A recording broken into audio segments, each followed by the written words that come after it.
Buenos días o tardes, dependiendo de dónde se encuentren, y feliz año nuevo. Sí, como es nuestro primer programa del año, creo que todavía les puedo desearles un feliz año con mucha salud, prosperidad y éxito profesional.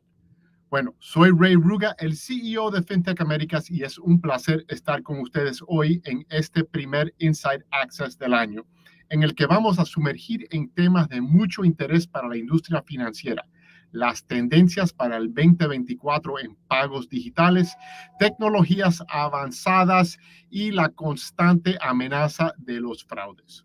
Junto a nuestro panel de invitados de primer nivel, vamos a analizar estos temas desde diferentes perspectivas y experiencias para prepararnos para lo que viene en este 2024. Como ya sabemos, el 2023 fue el año de la inteligencia artificial. La llegada de los Large Language Models, también conocidos como los grandes modelos de lenguaje, causó sensación, consternación y unas expectativas de cambios grandes para la industria financiera y más allá. Y ahora lo que sigue este año es la adaptación y la evolución de esta nueva tecnología en las operaciones diarias. Algo que tendrá muchísimas implicaciones y que es un componente muy importante de todo lo que vamos a estar hablando hoy. Para darles más contexto sobre la amplitud del tema, aquí le doy unos datos relevantes. McKinsey asegura que la inteligencia artificial será la prioridad número uno de los CEOs en el 2024. Respecto a pagos, hay dos tendencias que tendrán un gran impacto este año. La primera son que las billeteras digitales van a tener que van a ser uno de cada dos pagos de comercio electrónico se realizarán a través de billeteras digitales, según Visa estima. Y los pagos cashless. PwC estima que el volumen mundial de pagos cashless llegará al más de 80% para el año 2025. Sin embargo, este crecimiento en las transacciones digitales enfrenta grandes desafíos de seguridad. De acuerdo a Mastercard, una de cada 5 transacciones de comercio electrónico en América Latina es rechazada por ser fraudulenta, el doble de cualquier otro lugar en el mundo. Como ven, las tendencias de la industria vienen ardiendo con estos temas. Y ahora, sin más preámbulos, le quiero presentarles a los invitados de hoy. Rubén Andrés Flores Flores, director ejecutivo DOT Medios de Pago de Santander, México. Javier Alberto Carrera Mackenzie, CISO de Banismo, Panamá. Y Mauro Flores, Business Information Security Officer de Galileo Financial Technologies, que viene a nosotros hoy desde Uruguay. Y ahora un poquito de información sobre ellos para que los conozcan. Rubén cuenta con más de 15 años de experiencia en desarrollo de productos en compañías líderes del sector financiero como Citibanamex y Mastercard. En el Grupo Santander ha liderado iniciativas orientadas al desarrollo de las estrategias digitales de productos de emisión de tarjetas de crédito y débito, con el foco puesto en crear las mejores experiencias para los clientes. Y Banco Santander, como conocemos, es uno de los bancos más importantes de México y uno de los más grandes del mundo. Javier es un profesional con más de 20 años de experiencia en tecnología y ciberseguridad, especializado en el sector bancario y de logística. Ha llevado a cabo una gran variedad de proyectos, desde implementación de funcionalidades centrales de ciberseguridad hasta migraciones de servicios a la nube. Banismo es el banco más grande de Panamá y América Central y cuenta con la solidez y el respaldo del Grupo Bancolombia. Y Mauro es un profesional con una larga trayectoria de más de 25 años de experiencia en el área de ciberseguridad y actualmente desempeña como el BISO en Galileo, focalizándose en el uso de la metodología DevSecOps para el SDLC y liderando procesos de certificación como PCI DSS. Galileo es una empresa líder de tecnología financiera para bancos, fintechs y otras instituciones financieras que tiene más de 20 años en el mercado y presencia en 16 países de nuestra región. Bueno, para empezar, voy a darle la bienvenida al escenario a Mauro, quien nos va a hacer una breve introducción sobre el tema durante unos minutos, taladrando un poco más sobre los temas que ya yo toqué. Bueno, Buenos Mauro, días a todos. feliz año nuevo. Feliz año nuevo, Rey. Un gusto estar acá. Bueno, acá listo para una buenísima conversación, pero te voy a pasar ahora a la escena para que nos des un poco más de contexto a lo que vamos a estar hablando. Perfecto. Bien, bueno, primero que nada, buenos días a todos los que nos están viendo y están conectados, que ya tendremos la oportunidad de interaccionar un poquito más. Primero que nada, les voy a tratar de pasar un poco lo que decía Rey a números y a dar un poco de contexto sobre cómo es la industria del cibercrimen en este momento.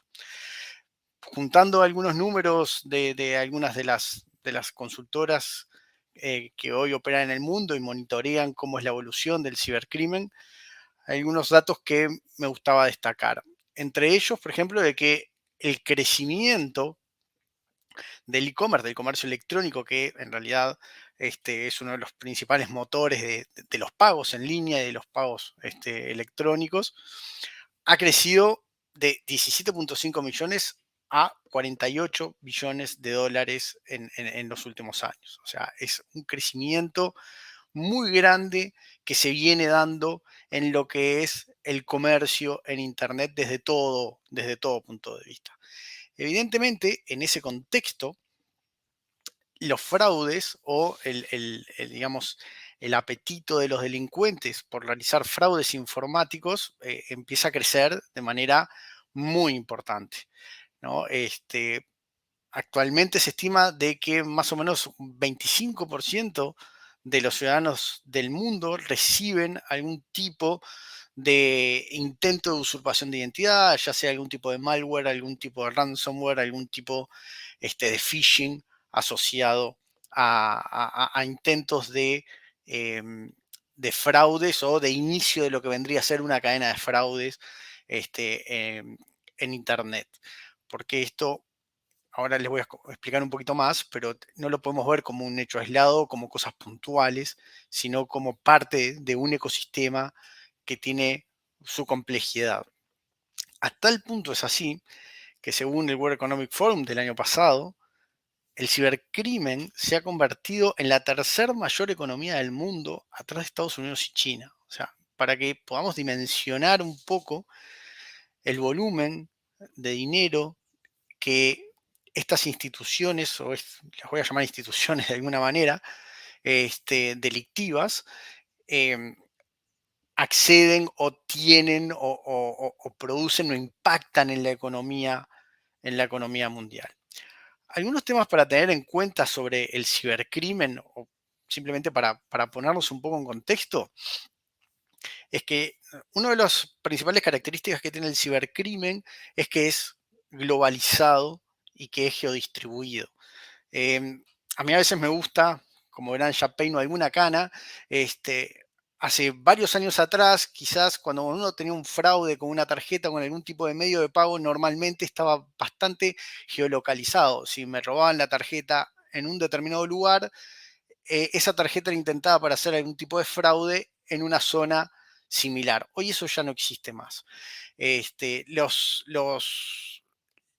robos de información de medios de pagos, de cualquiera, sean e-wallets, sean tarjetas, sean lo que sea, billeteras electrónicas, sea lo que sea, se realizan en algunas partes y después se terminan utilizando en otros países. A mí me roban información en Uruguay y esa información termina siendo utilizada para una transacción fraudulenta en Chile, en Colombia, en cualquier otro país de la región. Eso hace muy compleja o mucho más complejo lo que es la trazabilidad de lo que son todos estos escenarios de fraude, ¿no?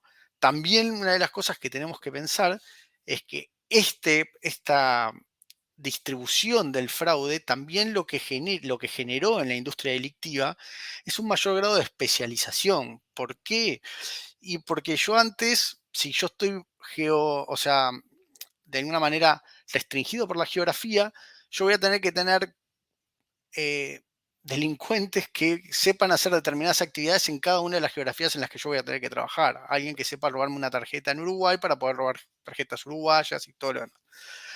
Ahora ya no, ahora ya puedo tener grupos globales que que se dediquen a extraer ese tipo de información, que se las pasan a otros grupos, que son los que se dedican a hacer los distintos tipos de fraudes en determinadas industrias. O sea, yo tengo gente especializada en hacer fraudes para wallets, tengo especializada gente para hacer fraudes para transacciones con tarjetas, tengo gente especializada para hacer fraudes con home bankings, tengo gente especializada para hacer fraudes con criptomonedas, tengo grupos especializados para cada uno de ellos.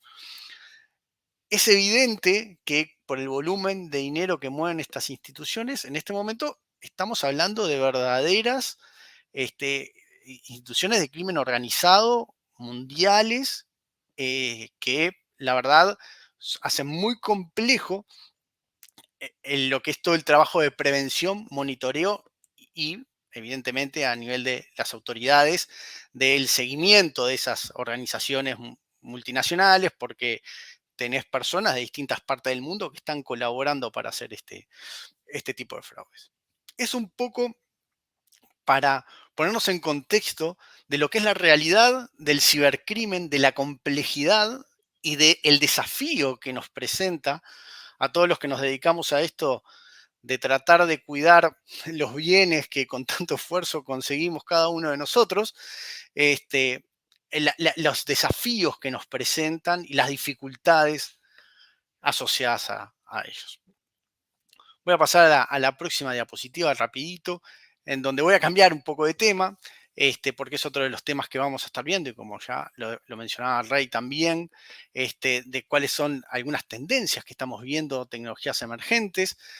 Yo creo que el blockchain, conversaba un poco con algunas personas acá en la oficina, de si al blockchain deberíamos seguir considerando una tecnología emergente porque ya hace tanto tiempo que está, ¿cómo se llama? Que está en la vuelta, ¿no? O sea, que es una tecnología que se viene usando, pero todavía creo que no está afianzada en la forma en la cual promete hacerlo, especialmente considerando todo lo que es la iniciativa de la web 2.0, la web del valor y todo lo demás. Me parece que ahí todavía falta un poco, bastante camino por recorrer, por eso quizás lo mantengo como una tecnología emergente. Todo lo de las inteligencias artificiales, evidentemente, para la mejora de los servicios, pero las inteligencias artificiales también han introducido nuevos mecanismos de fraude y nuevos mecanismos de poder evitar los controles que nosotros normalmente realizamos. Creo que los de voz son los más conocidos, pero también tenemos los deepfakes que hacen más complejos, por ejemplo, los onboarding biométricos, y algunos de los mecanismos de autenticación biométrica, que es el otro gran elemento que también aparece como una tecnología emergente. En realidad la evolución, todos utilizamos algunos elementos biométricos, pero esto precisamente con los nuevos desafíos vienen generando nuevos tipos de tecnologías para poder competir con esos elementos. Simplemente a modo de anécdota, hay un fraude que se está viendo que vendría a ser como el viejo mail del jefe, el que llegaba un correo diciendo que haciéndose pasar porque era nuestro jefe y demás. Bueno, ahora se está haciendo unos estafas similares con voz. Se utiliza una inteligencia artificial a partir de grabaciones que se obtienen de una persona. Por ejemplo, esta grabación que se obtiene mía, se entrena una inteligencia artificial que genera exactamente mi misma voz, y entonces después genera una llamada telefónica a la secretaria o a alguna persona de confianza, le dicen que soy yo y le piden que haga alguna operación. Me olvidé del pago de tal proveedor, por favor, no podrías ayudarme con esto, en una llamada telefónica. Y bueno, y después esa persona, pensando que estaba hablando conmigo, evidentemente accede, hace toda la operación, y cuando efectivamente nos cruzamos en un pasillo, yo le voy a decir, nunca hablé contigo, y va a ser una situación bastante incómoda. Pero de la misma forma que las inteligencias artificiales se están utilizando para cosas excelentes, también los ciberdelincuentes la están usando. Y paso a la última, porque si no, me empiezo un poco de tiempo y me empiezo a ir por las ramas, de cuáles son algunos, creo que, de los desafíos que estamos teniendo, o que creo yo que vamos a estar viendo en estos próximos tiempos. Bueno, el balance entre la usabilidad y la seguridad para mí es una permanente, y con todos estos nuevas tecnologías y con todos estos nuevos elementos que van surgiendo y nuevos riesgos y nuevas amenazas, va a ser un desafío especialmente grande. También todo es la parte de utilización de las inteligencias artificiales para el monitoreo real de todo lo que es el ciclo de las transacciones, y ahí para mí ya, pero esto lo voy a dejar después para hablar con el resto de los compañeros del panel. Esto está cambiando un poco lo que es la forma de atacar la ciberseguridad en el esquema de monitoreo continuo, en base a información cruzada de distintas fuentes, pero lo dejamos un poquito más para adelante.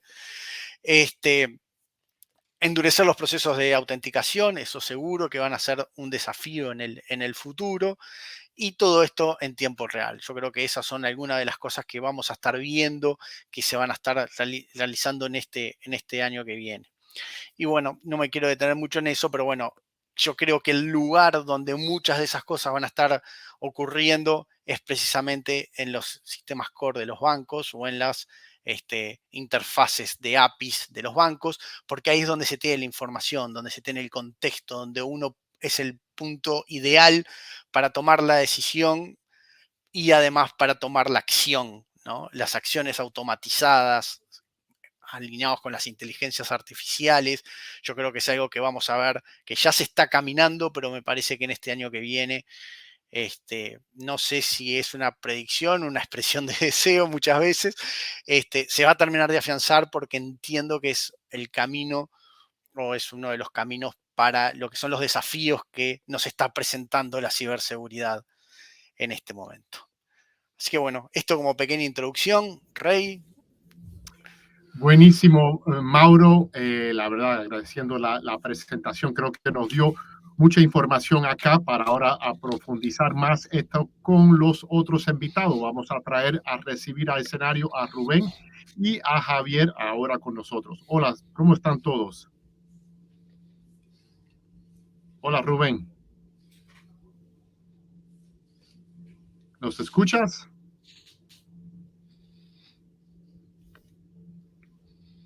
¿Me escuchas, Rubén? Hola, Ray, ¿cómo están? Sí, Muy sí, te bien. escucho, Ray, ¿cómo estás? Muy buenos días acá en México a todos. Buenas tardes a los que nos escuchan de diferentes regiones, y aprovechar, Ray, para también desearle feliz año a toda a la audiencia, y muy emocionados de participar en este primer foro, ¿no?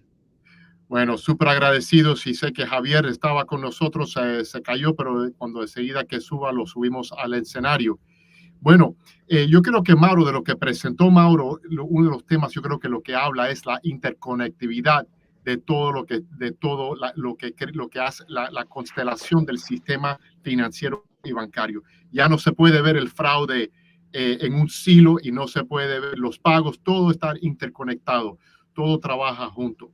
Y Rubén, yo para empezar y aprovechar un poco de tu posición, que quiero preguntarte, ¿cómo tú estás viendo el panorama actual de los pagos digitales en América Latina, y qué estás viendo para lo que viene en el 2024?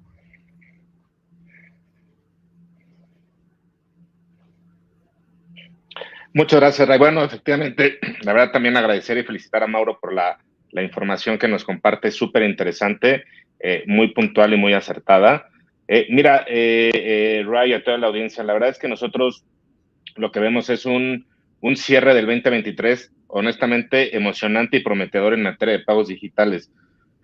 Veníamos y es algo que hemos visto en las sesiones anteriores con ustedes y con todo el equipo de FinTech Americas, pues veníamos de picos, ¿no? De usabilidad o de adopción de pagos digitales derivados de la pandemia, y a pesar de que hemos visto declives a lo largo del año 23, caímos en porcentajes, ¿no? De venir, por supuesto, de un entorno de pandemia donde llegamos hasta puntos de 70, 80% de share del e-commerce, ¿no? En el mundo de transacciones. Volvimos a bajar a los niveles que consideramos normales, pero cuando hablo de un cierre prometedor del 2023, volvimos a ver que los clientes volvieron a optar por los pagos digitales, particularmente acá en México. vimos que el share de pagos digitales volvió a crecer más o menos, right, a un 40%, lo cual son datos importantísimos y que nos auguran un 2024 bien interesante y bien retador en términos de experiencia para los clientes. ¿Qué vemos, no, hacia el 2024? Yo creo que el panorama no cambia, el panorama evoluciona, ¿no? Seguimos viendo que vamos a seguir luchando por la inclusión financiera, hay nuevos jugadores, hay métodos de pago emergentes, y a mí me encanta hay un estudio que salió en Brasil y todos lo pueden consultar porque está disponible en internet, que lo sacó ACI Worldwide, donde habla de las 5 megatendencias de pagos en Brasil. Y fíjate lo curioso que a partir del crecimiento exponencial que tuvo, en este caso, Pix en Brasil como un método de pago alternativo, los pagos tradicionales de tarjetas, y particularmente los digitales, crecieron a doble dígito, ¿no? 34% aproximadamente.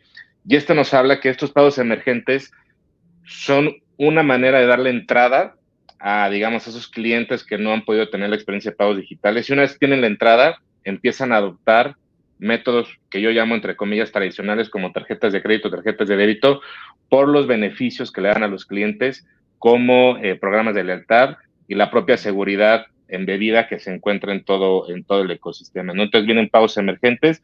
Yo creo que un punto que es clave a lo que comentaba, tratando de abonar a los riesgos que comenta Mauro, para mí un punto clave y que es un gran aliado para las instituciones financieras es crear conciencia y educación en los clientes. Es decir, si vemos que tenemos todos estos nuevos métodos con inteligencia artificial, con toda la parte de phishing, smishing, con todo el ataque social que hay para los clientes, la educación y la conciencia se hace primordial porque esa va a ser nuestra primera barrera de protección para los clientes. Y lo que vemos hoy, y se los digo con gusto, es que vemos clientes mucho más preparados, vemos clientes mucho más conscientes, es decir, hay una conciencia de que hay un fraude, hay una conciencia de que no podemos compartir datos, y eso, sin duda alguna, nos pone en un terreno donde podemos, todas nuestras estrategias, las podemos de alguna forma llevar de forma más efectiva en su realización, ¿no? Bueno, mira, yo creo, gracias Rubén y bienvenido Javier. No sé si habías escuchado un poco la conversación que estábamos teniendo, pero yo creo que una de las preguntas, y lo pregunto acá, y no sé, te lo paso a Javier, ¿cómo le tratamos de concientizar a los clientes cuando están inundados de información, de canales, andan con el celular abierto, con diferentes canales simultáneamente? ¿Cómo concientizamos para que estén ellos al tanto de los potenciales fraudes que pudieran enfrentar cuando es esta avalancha de información que le va encima? Hola Rey, hola Rubén, Mauro, gracias a todos. Tenía ahí unos inconvenientes técnicos con la cámara, pero bueno, yo creo que venía escuchando, tenía problemas más de video que de audio, pero venía escuchando y lo que decía Rubén en parte pues es la mitad del esfuerzo. O sea, hay que culturizar a los clientes desde el punto de vista de, hoy incluso tenemos campañas, por ejemplo, que los abordan por redes sociales o redes no estructuradas, pero nosotros, por lo menos las organizaciones como las instituciones financieras y todos los sistemas de medios de pago, tenemos la responsabilidad también de desarrollar siempre ecosistemas más seguros, canales más seguros, que estén, por ejemplo, dándole la tranquilidad a los clientes de que sí es el medio por el que están transaccionando. Entonces, un pedazo es cultura, un pedazo es el enfoque en esa educación basada en el riesgo, pero también una parte importante es que nosotros como organizaciones tenemos que seguir haciendo adopción de la tecnología, de la evolución de la tecnología e incorporando siempre sistemas que permitan garantizar en todo momento la seguridad de la transaccionalidad principalmente y la autenticidad de esas transacciones, ¿no? Entonces, yo creo que en la región el movimiento actualmente, pues los números, por ejemplo, en Brasil lo dicen, Pix, una de las principales industrias de medios de pago, ha registrado alrededor de 7.000 millones de transacciones. Eso representa 1.500 millones de dólares solamente en un ecosistema como el brasilero. Imagínense entre Colombia, México, Chile, el resto de la región. Pero el factor común entre todos es el mismo.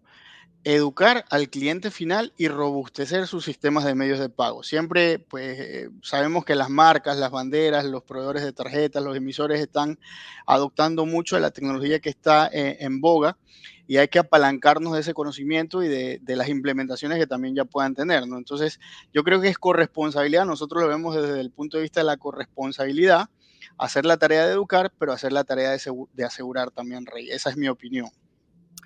Mira, Si me siguiendo en permitís un comentario, Rey, sí, por supuesto. respecto a lo que comentaba Rubén y Javier, que me parece súper interesante.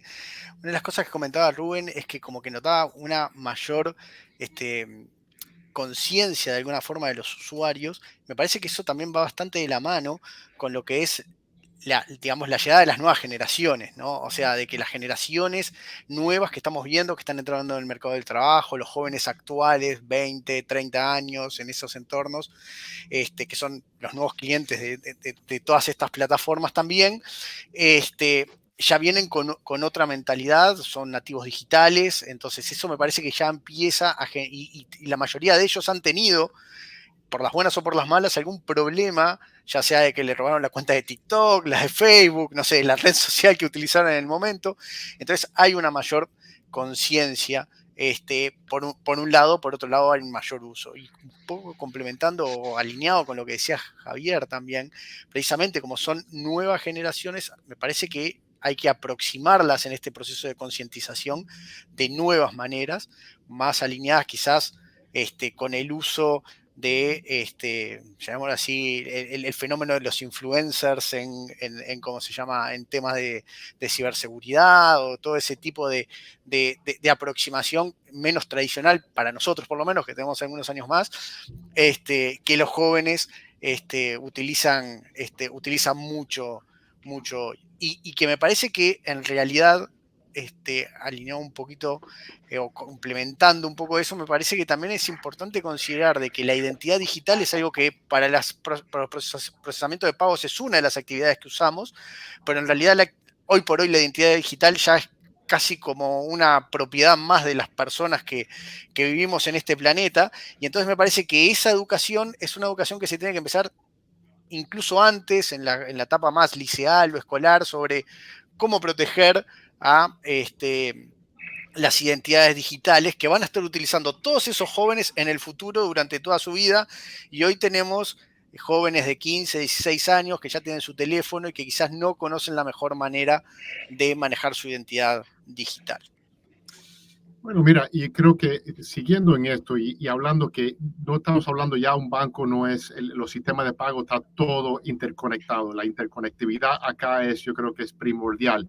Y bueno, y Javier, sigo acá y después para que los otros también opinen sobre esto, pero ¿cómo colaboran los ecosistemas de pagos y bancarios para combatir fraude, especialmente en el contexto del aumento de las transacciones digitales? Ya mencionaste Pix y el número de transacciones de cuál estamos hablando, 7,000 millones de transacciones. ¿Pudieras detallar las iniciativas o asociaciones clave que se están implementando para fortalecer las medidas de prevención del fraude? Claro, con gusto, Rey. A ver, parte de generar ese ecosistema de colaboración y de confianza entre las instituciones participantes en, digamos que en un ecosistema de medios de pago, esa confianza también se traduce en organizaciones de colaboración. Yo siempre digo que nosotros los bancos podemos competir en productos, la mayoría de los productos son los mismos, pero más bien colaboramos en temas de seguridad y fraude. Entonces las organizaciones gubernamentales, estatales y sectoriales, por ejemplo, las de la industria financiera, los CECIR, los CERT, tienen la responsabilidad, más que la obligación, porque lo diga una normativa o algo, de contribuir con la información, con identificadores de amenazas que se vean latentes en la región o de las que tengan conocimiento por particularidades en las distintas geografías, de colaborar con esa información, de intercambiarla para que todos estemos preparados, para que todos estemos al tanto de lo que está ocurriendo en el ecosistema, principalmente en los ecosistemas de medios de pago, como decía Mauro, pues han evolucionado muchísimo. Las transacciones con medios no presentes, las transacciones tokenizadas. ¿De qué otra manera las organizaciones contribuyen a ese propósito? Es justamente, lo mencionaba hace un rato, adoptando la tecnología que ya ha sido probada por las marcas grandes de la industria, por un Mastercard, por un Visa, por un Amex, que se basan justamente en la tecnología para asegurar y garantizar esa transaccionabilidad. Entonces, yo lo resumo básicamente siempre en adopción de tecnología que vaya en vanguardia en contra del fraude, todo lo que tiene que ver con cooperación e innovación desde el punto de vista de las regulaciones, porque también hay que endurecer las regulaciones, pues hay que ser ejemplares, por ejemplo, cuando se identifican patrones y situaciones de crimen organizado, tomando ventajas sobre las desventajas que puede tener algún sector, no solamente la industria financiera. Adoptando la regulación también se logran cambios y una vez más, convenios de colaboración ya incluso intersectoriales. Un ejemplo de eso es, por ejemplo, que en Centroamérica en general, las campañas a través de redes sociales, las campañas de mensajería no estructurada, de Telegram, WhatsApp, la colaboración que hemos tenido que empezar a establecer con operadores celulares, con empresas de servicios que prestan esos servicios, teniendo servicios de colaboración, por ejemplo, notificando, oye, estas campañas, estos patrones de mensaje, estos números, estos remitentes, por favor, ve baneándolos para que no hagan distribución masiva. O sea, se convierte en una tarea un poco ya más elaborada, no solamente de la industria como tal en la que estamos, sino de esos proveedores o esas terceras partes que hacen parte de ese ecosistema de medios de pago. Hoy los pagos, por ejemplo, transferencias a través de SMS, números celulares y demás, están de moda. Eso China lo tiene hace una década, pero Latinoamérica lo está adoptando. Y ahí entran nuevos jugadores en este ecosistema. Las empresas, por ejemplo, los operadores celulares, las plataformas de integración de mensajería, donde ya tenemos que empezar entre las organizaciones a conversar y establecer estos mecanismos de colaboración, adoptar esta tecnología innovadora que nos permite identificar, darle trazabilidad a este tipo de situaciones para poder combatir el fraude, porque de verdad que mientras más grande volvemos el ecosistema e integramos más componentes, más difícil es la tarea de darle tranquilidad al usuario final. Bueno, mire, esto es la verdad, esta conversación, y hay unos puntos que vamos a querer seguir, pero está súper enriquecedora esta conversación. Pero antes de continuar, quiero tener y con la sección, quiero invitar a la audiencia que si tienen alguna pregunta, que por favor se monten a esta conversación. Pero antes de seguir la conversación y llegar a las preguntas que pueda tener la audiencia, quiero dar una breve pausa comercial de 1 minuto para que puedan ver este video de Galileo.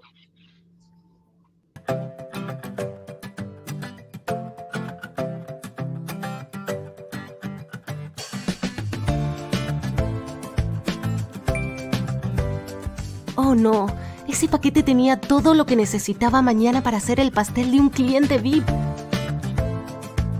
Alexa, ¿qué pagos se liberaron hoy? Hola Sofía, 2 pagos se liberaron esta semana. Tu cuenta de Telefónica por un importe de 450 pesos con 76 y tu factura de electricidad por un importe de 560 pesos con 13. El estado de tu cuenta es ahora 37.350 pesos con 60.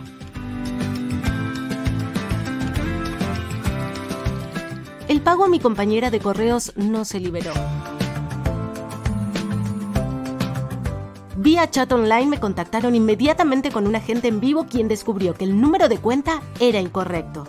El agente arregló el problema y liberó el pago el mismo día con el clearing automático. Ok, este brindis es por mi banco digital y el agente que hizo posible que mañana bien temprano esté horneando este pastel de cumpleaños.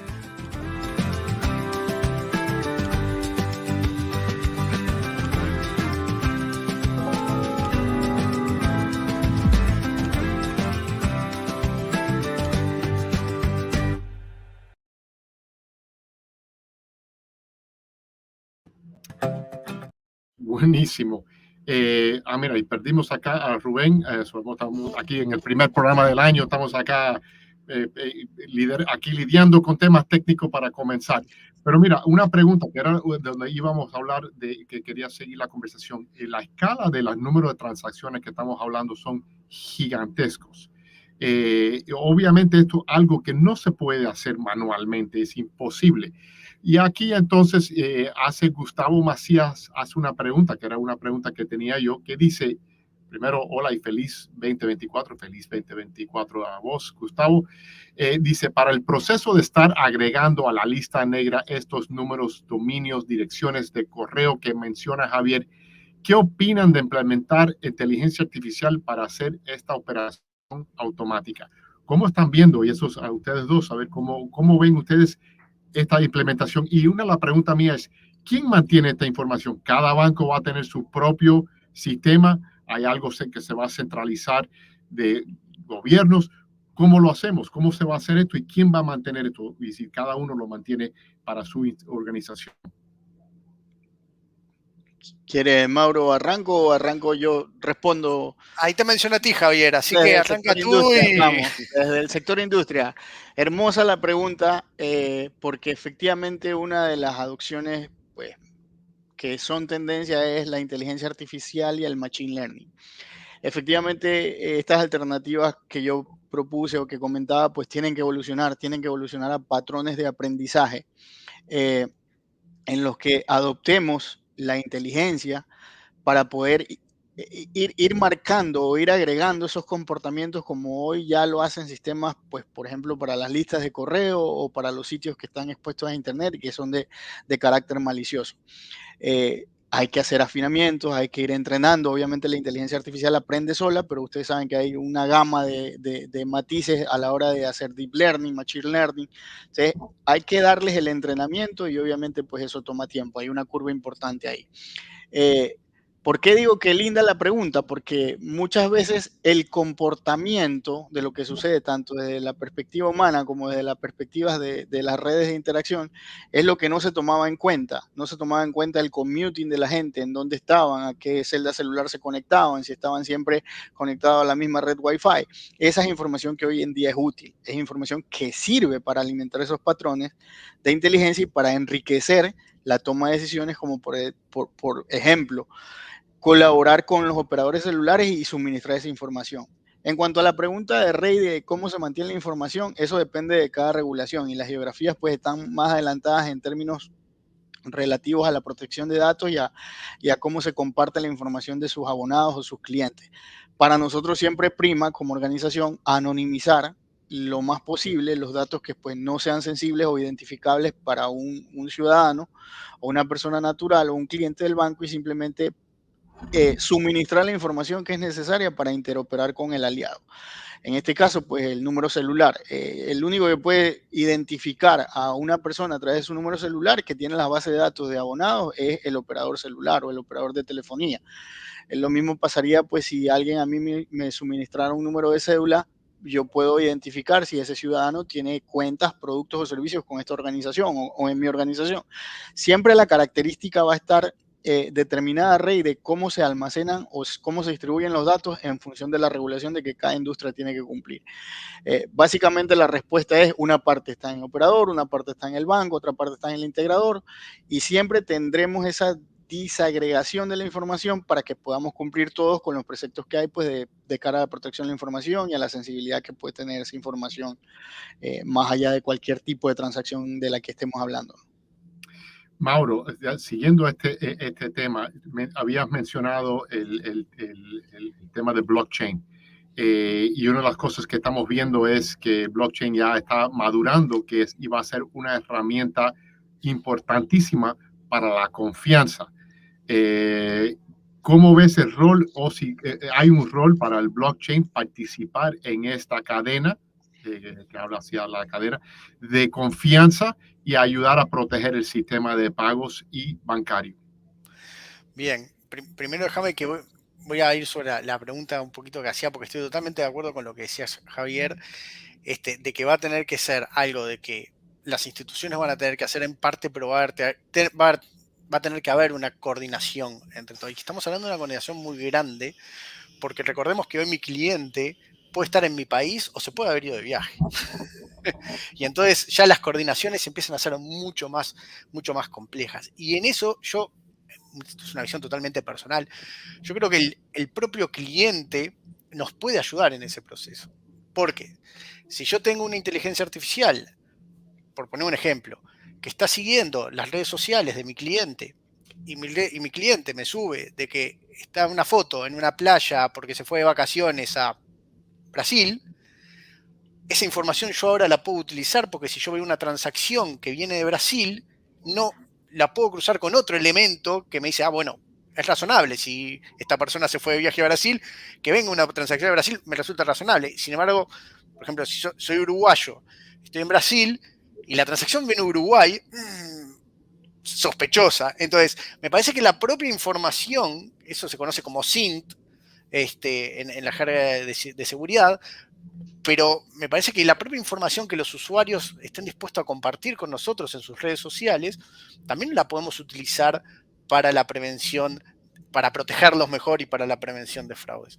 Yo estoy de acuerdo de que las inteligencias artificiales van a cumplir un rol importante en conjunción con Big Data, que ya no suena tanto, pero todavía se usa mucho, porque para procesar todo eso, evidentemente vamos a necesitar ese tipo de motores. Y ahora sí voy a tu pregunta, Rey, del blockchain.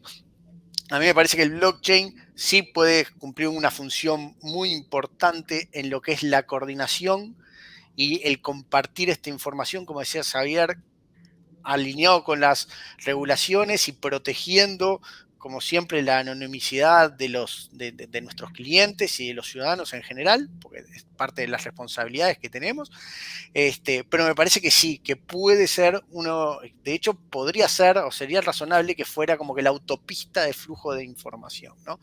Recordemos también que la propia tecnología de blockchain también tiene sus luces amarillas en temas de seguridad, que no está dado por el blockchain en sí, sino por lo que es el ecosistema, por lo que son, por ejemplo, los smart contracts o los oráculos o ese tipo de elementos que son parte del ecosistema del blockchain. Pero considerando eso y tomando las medidas que corresponden, yo creo que el blockchain ahí podría jugar un rol realmente decisivo, porque está pensado para eso, es una estructura colaborativa para el intercambio de información y para que todos estemos alineados y tengamos, digamos, de alguna manera la misma visión de lo que está pasando.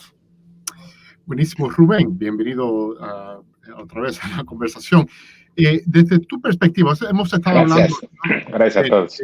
De tecnologías emergentes, inteligencia artificial que se están ahora viviendo adentro de los sistemas de pago y la creación de productos. ¿Cómo estás viendo desde tu perspectiva los retos y las oportunidades que enfrenta una institución como Santander en la implementación de estas tecnologías emergentes? Bueno, muchas gracias y una disculpa a toda la audiencia que estamos batallando acá con la comunicación, Roy, pero espero que ya estemos mejor. A ver, hablando de inteligencia artificial para nosotros, y seguramente lo han venido comentando Mauro y Javier, la inteligencia artificial ha estado muchos años presente, digamos, en la forma de cómo operamos en las instituciones financieras, pero con un rol, yo diría, en el backstage, ¿no? Haciendo trabajo de prevención de fraude, de predicción de modelos, análisis de datos, ¿no? Toda la parte analítica, modelos predictivos, modelos de propensión.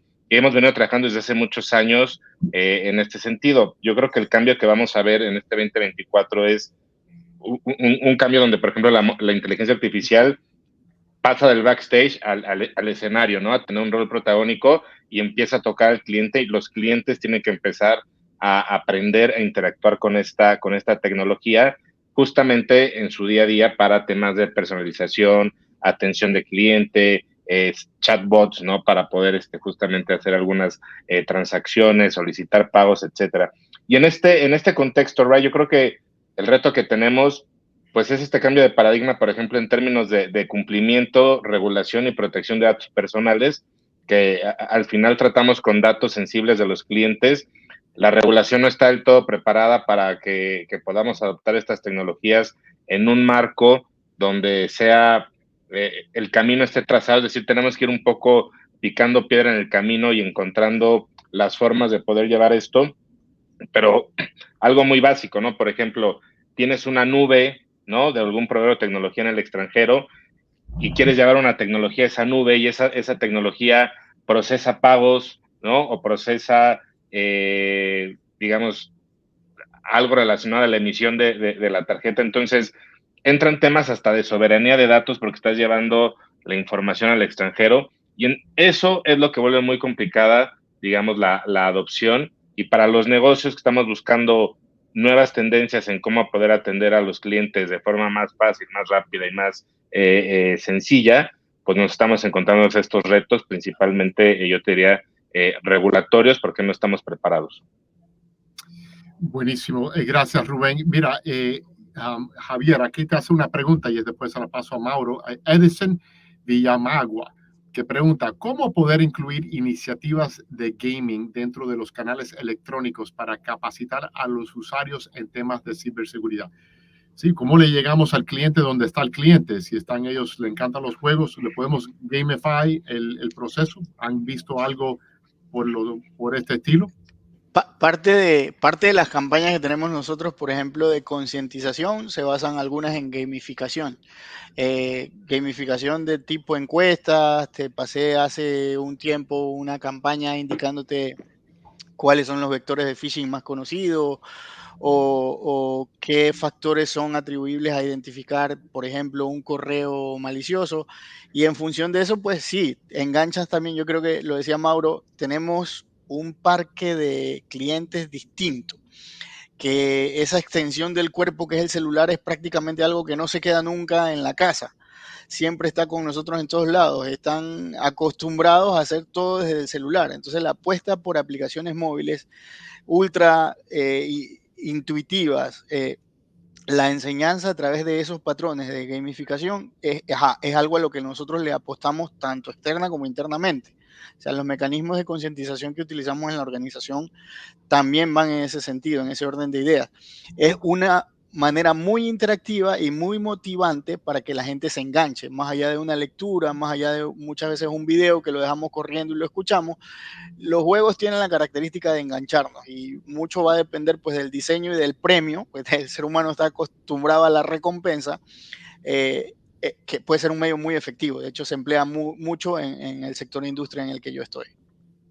Sí, que creo que es un poco el desafío que tiene el sector educativo de cómo gamify los estudios.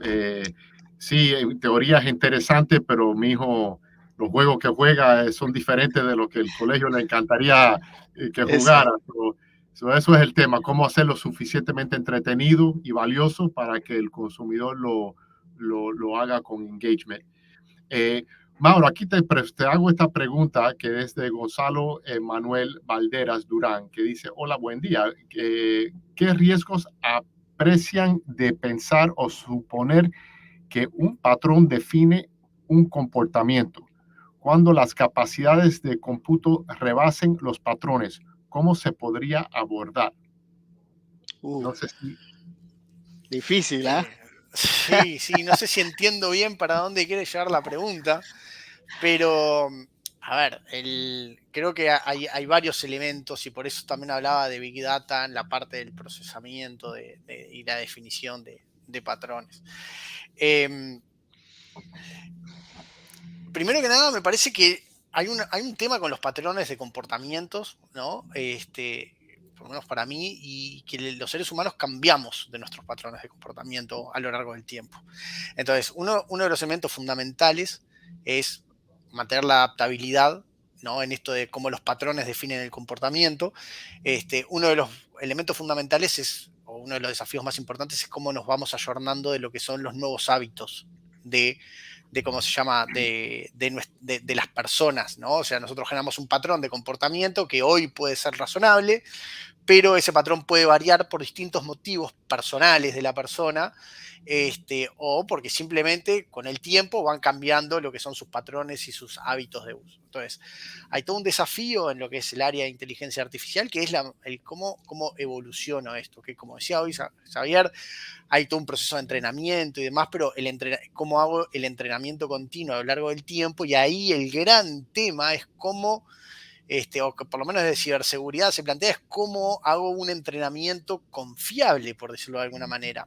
Porque imaginemos este escenario, una persona maliciosa, una de estas instituciones de ciberdelincuentes, empieza a introducir, a generar patrones míos de uso extraños.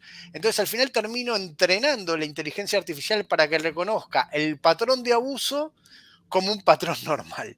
Entonces eso es uno de los grandes, digamos, desafíos, la sanitización y la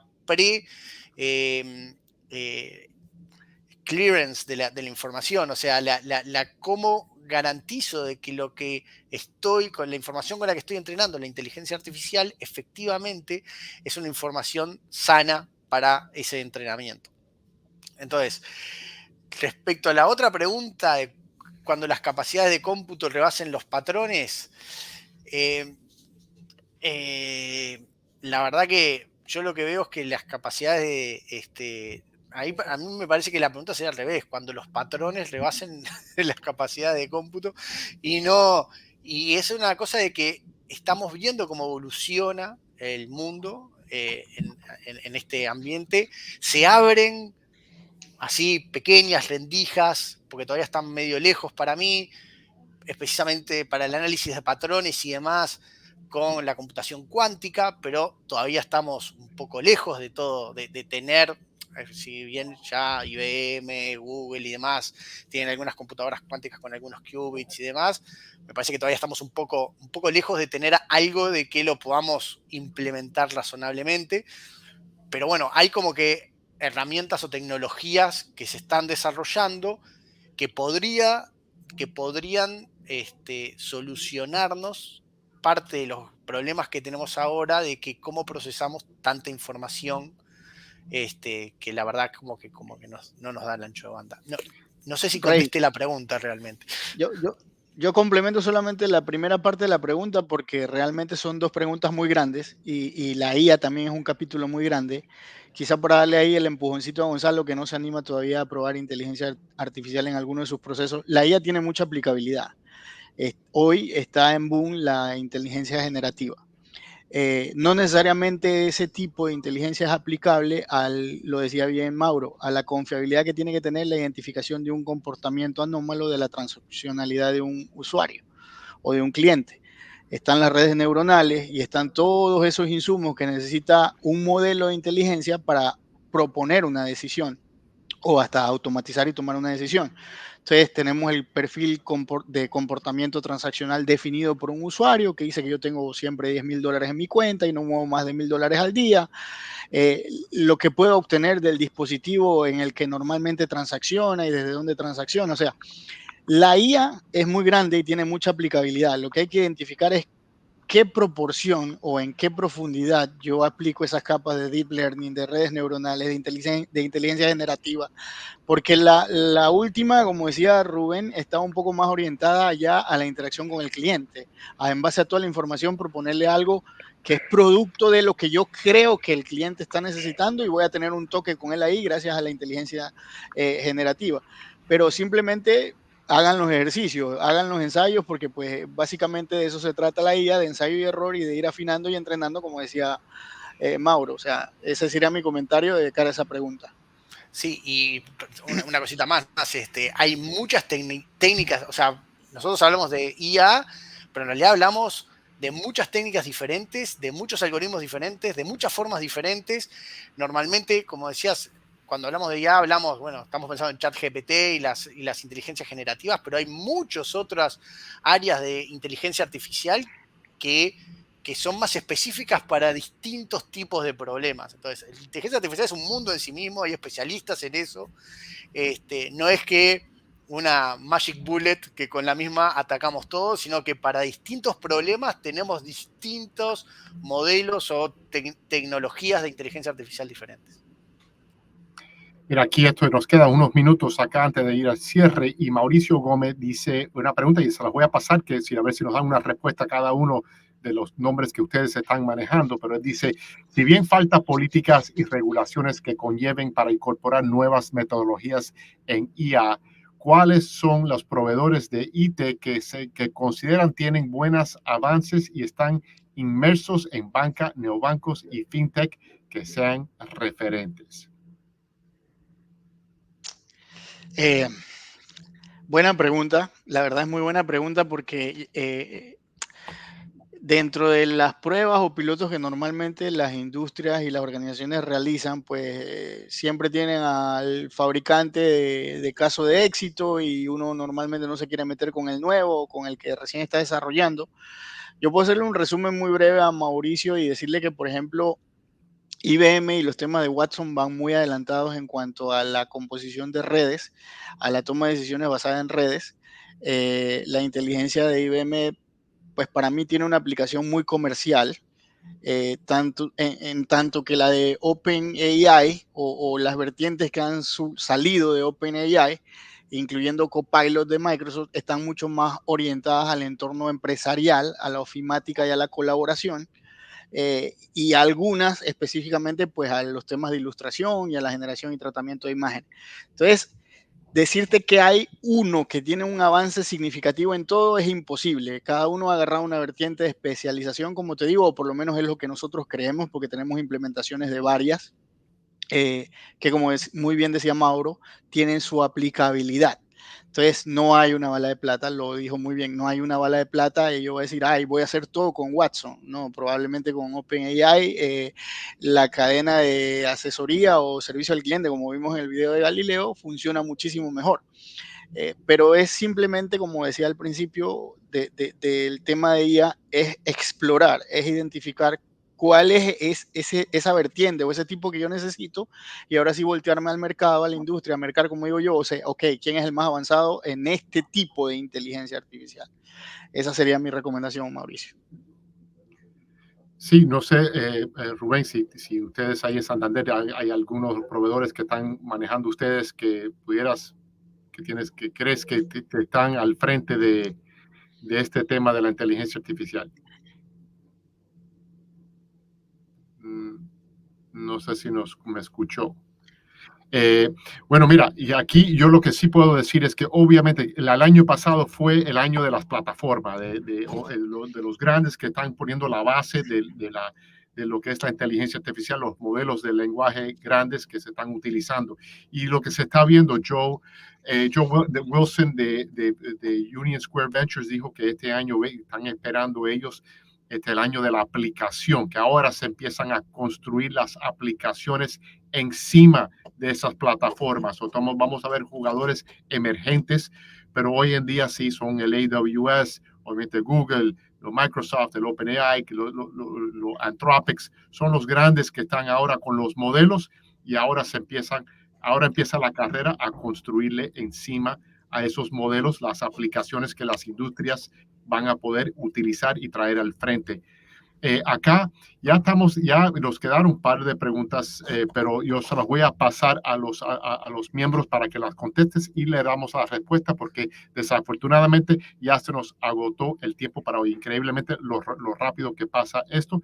Y señores, le quiero dar las gracias por su participación y por sus insights que nos han dado a toda nuestra audiencia por este tema tan importante para este año. Muchísimas gracias por estar con nosotros. Un gusto siempre, Rey. Mauro, Rubén, un abrazo. Empezamos un abrazo, con pie derecho. Un abrazo, Rubén, un abrazo, Rey. Muchas gracias a todos. Bueno.